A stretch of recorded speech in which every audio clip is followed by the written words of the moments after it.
Today I'll teach you guys how you guys can hide calendars you don't use on iPhone.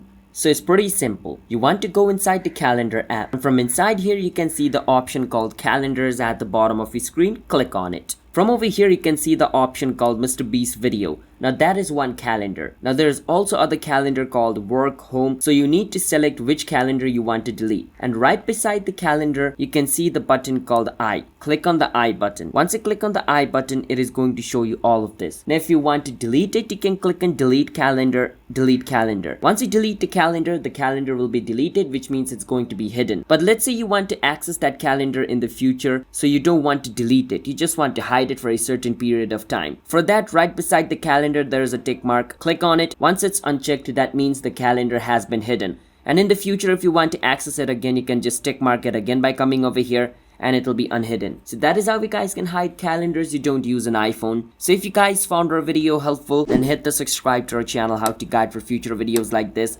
I'll see you guys next time, and click on done at the top right to confirm your change as well.